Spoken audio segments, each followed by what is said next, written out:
Olá, pessoal! Hoje vamos continuar nossos estudos do capítulo 9. Na semana passada a gente falou sobre trabalho, também discutiu um pouquinho sobre energia. A gente viu que é um conceito um pouquinho vago, mas que ele é muito importante na nossa vida e aquilo que a gente vai estudar futuramente. Aqui eu coloquei um conceitozinho de energia que eu gosto bastante, que é um corpo possui energia se ele estiver em movimento ou se ele for capaz de obter movimento. Então quer dizer que um corpo parado, ele também tem energia. Eu até lembro que na semana passada alguém me perguntou sobre isso, se só existia energia, se existia trabalho. Mas trabalho é uma forma de transferir ou retirar energia, e não a energia em si, ok? Aqui relembrei as unidades de medida de energia, que são as mesmas unidades de medida de trabalho, né, se a gente for ver. No Sistema Internacional de Medidas, a unidade de medida de joule, de energia é joule, né, esse J maiúsculo.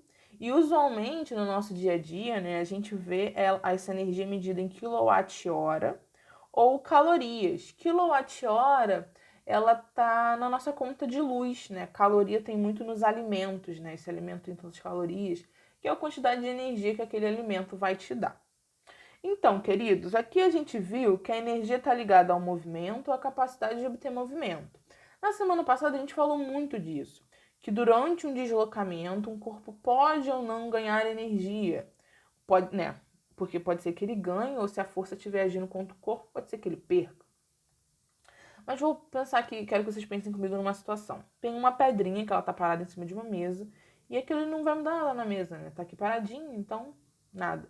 Mas se eu jogo essa pedra de uma certa altura, né, que ela vai se deslocar, vai ganhar velocidade, ela bate na mesa e ela quebra a mesa. Ou seja, agora ela realizou uma ação. E quando a gente tem a capacidade de realizar uma ação, quer dizer que esse corpo tem energia. Se esse corpo tem energia, será por quê? Será por quê? Claro, né, ele ganhou essa energia conforme ele foi se deslocando, né, com o trabalho da força-peso. E essa energia que está ligada ao movimento de um corpo, a gente chama ela de energia cinética. A energia cinética, ela pode ser calculada dessa formulazinha aqui. Massa vezes a velocidade ao quadrado dividido por 2.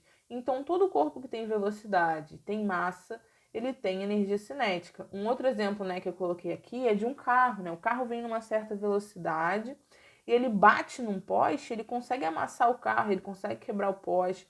Então, esse carro, ele foi capaz de realizar uma ação, ou seja, tinha alguma energia relacionada ali com ele naquele momento. E a gente sabe que quanto mais veloz um carro está, mais danos ele vai ter, né? Porque o que acontece? A gente aumenta ali a energia relacionada nessa situação. Ok, coloquei aqui, importante vocês lembrarem, essa massa tem que estar em quilogramas, a velocidade em metros por segundo, para assim nossa energia cinética ser descoberta em joules. Então, energia cinética é a energia associada ao movimento. Todo corpo que tem velocidade tem energia cinética. Show! Outro tipo de energia que vai ser muito importante para a gente é esse aqui, a energia potencial. Aqui eu coloquei uma explicaçãozinha que diz o seguinte: energia potencial é essa energia armazenada em um corpo. Apesar de parado, ele tem capacidade de realizar uma ação, né, quando ele está sob a ação de uma força. Aqui eu vou exemplificar isso para vocês. Essa pessoa tá aqui, pegou uma pedrinha para jogar em cima de seu amigo. É uma amizade muito saudável essa aqui. Então, quando ele está aqui em cima, ele está segurando a pedrinha está parada. Mas a gente sabe que quando ele largar essa pedra vai cair e vai causar um estrago aqui embaixo. Então, o que acontece? Esse corpo podia não estar em movimento, mas ele é capaz de realizar um movimento, ele é capaz de realizar essa ação.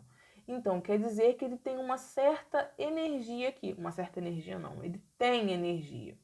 E essa energia, ela é chamada de energia potencial. É justamente por isso que a gente diz que é uma energia armazenada.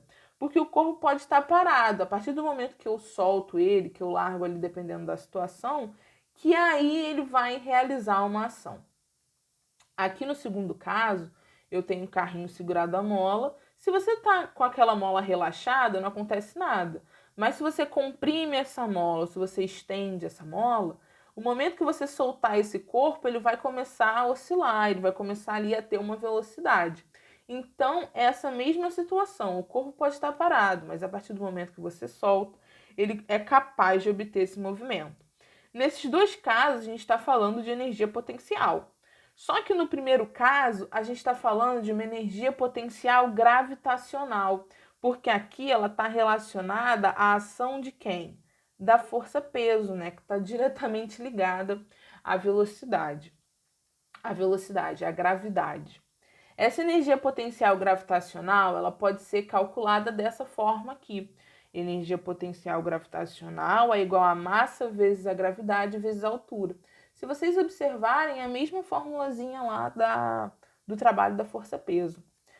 A massa, da mesma forma, tem que estar em quilogramas, a gravidade em metro por segundo ao quadrado, a altura em metros, para que a gente consiga descobrir a nossa energia potencial gravitacional em joules. Agora, nessa segunda situação, que a gente está lidando aqui com uma mola, ou em algumas situações também se fala de um estilingue, né, que tem aquela coisinha que consegue ser distendida, aquele material, a gente está falando de uma energia potencial elástica. Essa energia potencial elástica, ela pode ser calculada dessa forma aqui, kx ao quadrado dividido por 2. Claro, energia potencial elástica, porque aqui a gente está ligado a uma força elástica. Esse K é a constante elástica, que é medida em Newton por metro, e o X é a deformação da mola. X não é a posição que essa mola está, mas o quanto ela foi deformada. O quanto você esticou a mola ou o quanto você comprimiu a mola, ok? Essa deformação tem que estar em metros para que assim a gente descubra a nossa energia potencial elástica em joules.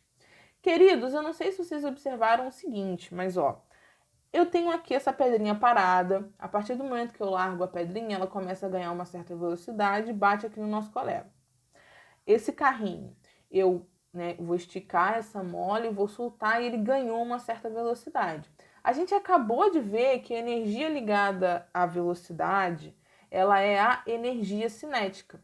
Então, o que está acontecendo aqui a todo momento? Essa energia potencial está se transformando em energia cinética. Aqui, energia potencial se transformando em energia cinética. A energia, pessoal, ela está sempre se transformando e mudando de forma. Ela não é destruída, ela não desaparece, ela apenas muda de forma. E uma coisa interessante aqui na energia potencial é que ela sempre fica se transformando em energia cinética, em algum outro tipo de energia.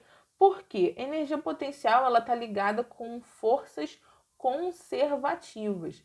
E essa força conservativa, ela justamente é isso, ela consegue conservar essa energia. Ali no próximo, daqui a pouquinho, a gente vai ver um pouquinho mais sobre essas forças conservativas.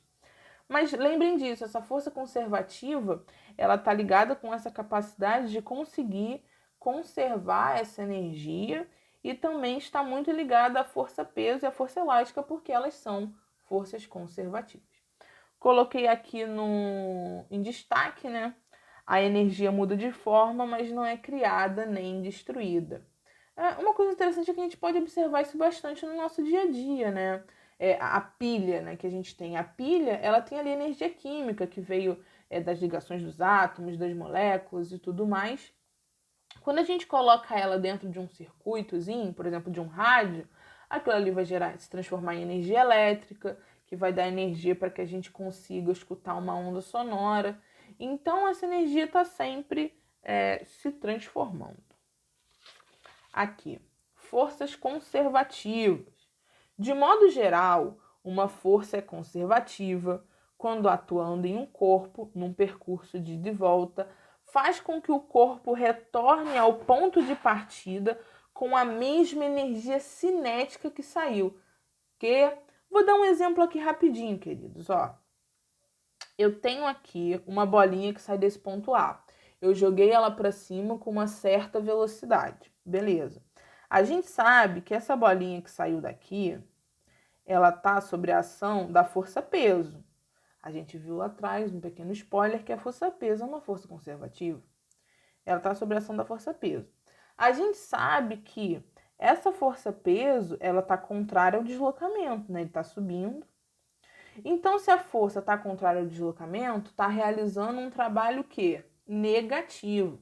Então, aqui essa bolinha está sob a ação de um trabalho negativo.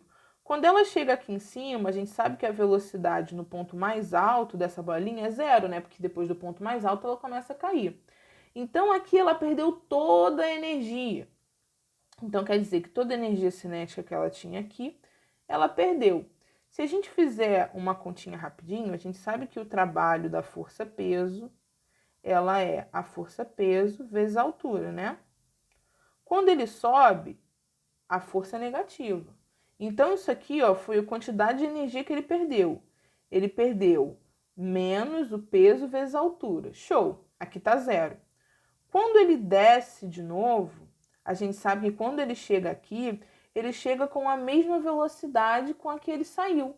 Ou seja, quando ele retornar a esse ponto A, ele vai estar novamente com a mesma energia cinética. Por quê? Ele está com a mesma velocidade com que ele saiu.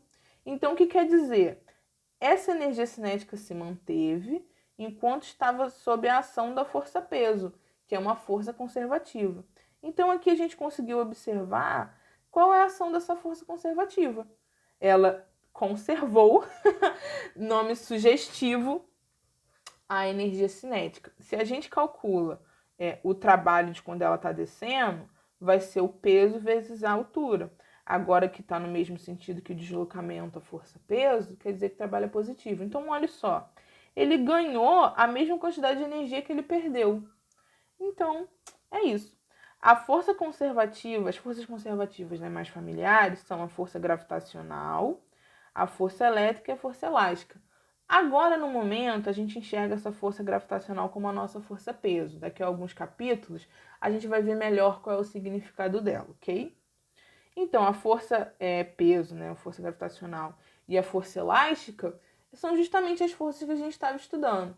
Então, essas forças elas vão conservar essa energia cinética. Vamos lá. Agora, por exemplo, se nessa situação existisse aqui a resistência do ar, que é uma força que age contra o movimento, essa bolinha ela estaria perdendo energia. Então, desculpa, gente, me enrolei aqui. Então, ao sair, ela sairia com uma certa energia cinética, mas ao voltar já não seria a mesma, porque ela perdeu energia por causa da resistência do ar. Essas forças que não conservam energia são chamadas de forças dissipativas ou forças não conservativas. A gente vai trabalhar com a força de atrito e de resistência, que são essas forças dissipativas ou não conservativas que são mais conhecidas.